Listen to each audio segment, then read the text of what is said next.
Hey, Vinyl community, Jeff back again with another new video looking at some of the recent releases that have come in.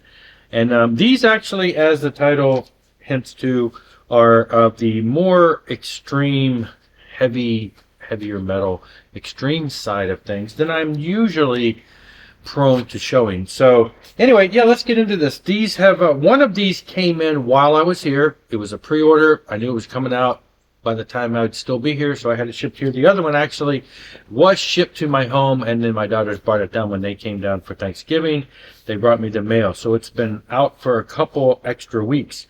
The Black Nativity by AHTDUOfficial, which it's not really spelled out on there, but logo-wise.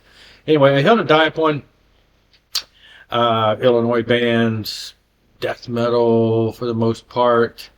And they've got a few albums out. I've got most of their stuff in the past. I think maybe this is the second vinyl that I have. Maybe it's only the second vinyl they've got out.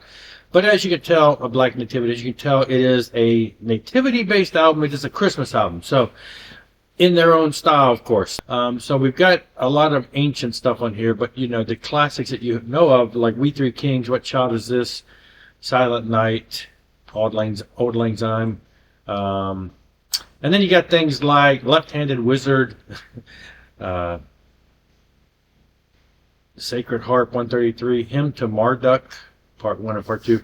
You've also got some guests on here. I remember looking them up.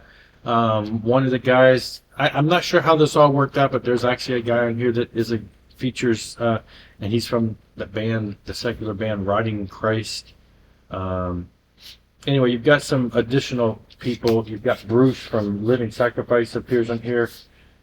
The thing that's a little tough is there's just nothing. It's just a black album.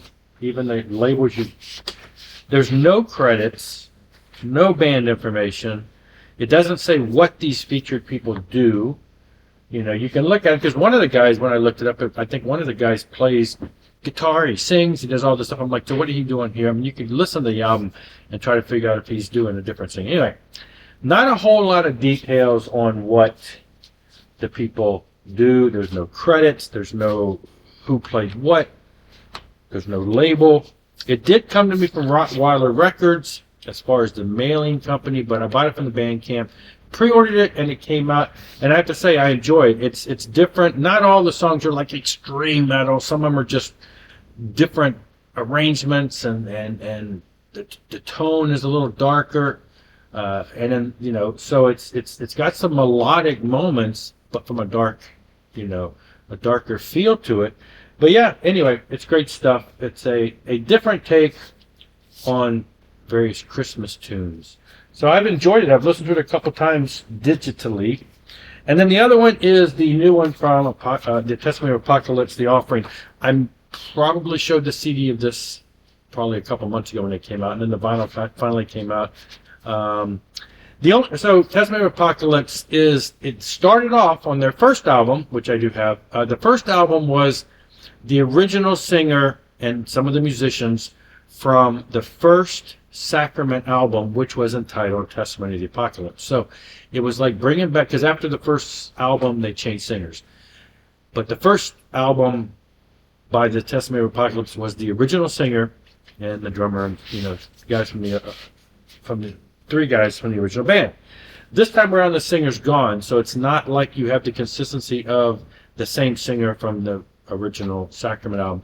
And so in this case they've got a bunch of different singers on here, which, you know, makes it a mixed bag as far as what you're, you know, just a difference in sound, and a lot of different voices on here, but still, you know, it's got some really great stuff. There's a lot to list here, and you could probably find it online. I was thinking it might show it.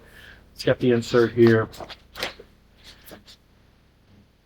I could rattle off all these names, but, you know, I'm not even 100% sure, some of them offhand, you know, what band they came from immediately. But yeah, it's been great. I've been listening to it on CD. The interesting thing about the album is it is a different cover than the CD. It's kind of an alternate color scheme and alternate kind of just a different look and feel for the great album on vinyl. So yes, if you've missed it, check it out. It just came out. It is limited to, it says one of the Rocks 100 series, so it's going to be a limited pressing.